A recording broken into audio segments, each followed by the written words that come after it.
Hi everybody, welcome back to another Mindful Mutt Moments, where we take a few moments every day to connect on a mindful, present moment level with our dogs, which is really what they experience.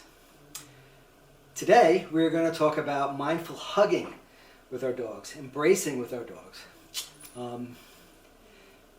There's a word, it's a Mayan word or a Spanish word, apapacho, which means popularly embracing with our souls, to embrace the soul. And it's a beautiful, beautiful word. The actual definition might just be embrace, but it's popularly used as embracing the soul. And when we give our dogs a mindful hug, that's just what we're doing. We're embracing each other with our souls. Now, I know that there has been, in the past couple years, some discussion on whether dogs actually like to be hugged or don't like to be hugged. And I find the study itself was a bit flawed. First of all, it was taken from, the basis of the study were photographs that were pulled off of Facebook and Twitter and Instagram and social media that showed dogs giving sort of facial expressions of stress when they were hugged, such as the whites of their eyes or their ears back or things like that.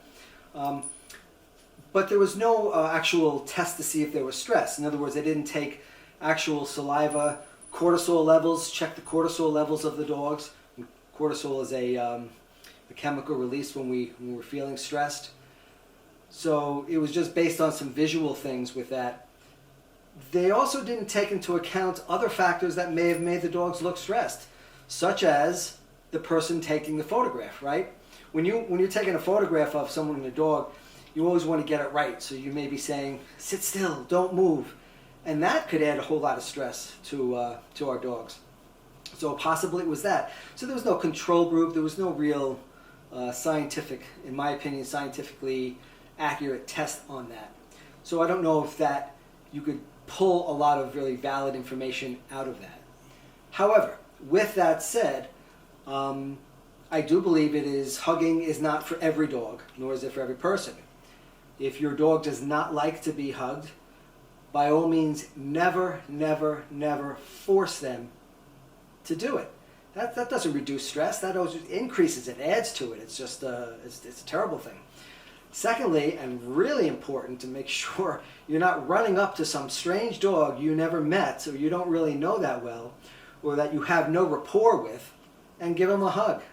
That's a recipe for disaster right there. So you have to have a whole lot of rapport with your dog before you can engage in that. Now Bodhi here, he loves to be hugged sometimes. Sometimes he doesn't. But it's a far cry from when I first got him, who he didn't even want to be touched. He didn't want to be anywhere near me. You know, he had a lot of social trust issues. But he's overcome many of those. I mean, even if he didn't, he would be perfect as he is. But now he loves to press into me, and he even loves to be hugged many times. So it's nice. So mindful hugging is not just a physical embrace. It is the apapacho. It is embracing each other with the entirety of our souls. It is connecting in that moment in a physical way, breathing each other in, breathing each other out, and embracing in a way of friendship, in a way of equality. In that moment, we are equals. In a way of exchange of energies. So that hugging, that embrace of the soul is really what we're doing with our dogs mindfully. And when we do that, we bring ourselves to a place and bring our dogs to a place that is far away from the stress, far away from the anxiety, and far away from all the fear and worry of the day. Because hugging and that physical contact releases chemicals in us, oxytocin, vasopressin. These are chemicals that are present during times of love and attachment, known as the love hormones. So when a mother and baby and infant gaze at each other, there is a release of that oxytocin. When we stare lovingly into our dog's eyes or we look at them, both our dogs and us both release that oxytocin there. And oxytocin is not that compatible with the cortisol, the stress hormones. So it's a great way of just getting that connection and reducing our stress, even if it's just for the moment in that. And we have to be respectful of each other when we don't want to do this.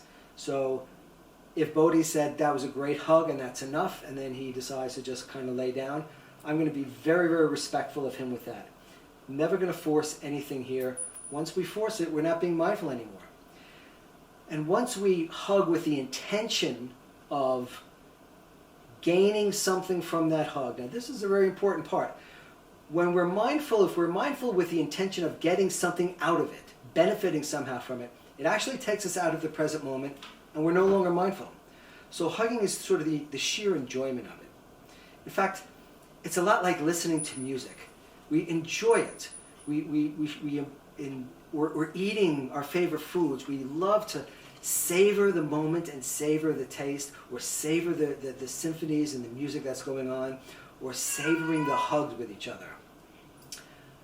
And that's what mindful hugging is about. It's about savoring that moment together in a physical and an emotional embrace, just for a moment. And at that moment, we're together. We're one. We're friends. So if you have the chance and you have the opportunity to do that, take a moment, engage in some appapacho, embracing the soul with a physical hug with your dog, if they like it, if you like it, and if everybody's in agreement, it's wonderful. Never force. So let's just take another breath in, breathe out, be present, connect with our dogs, connect with the moment, and give some of this a try. It could be quite a wonderful experience. Work up to it with your dog if they're not ready for it yet. But if they are, hug away. It's a great thing. All right, we'll see you next time on another Mindful Mutt Moments.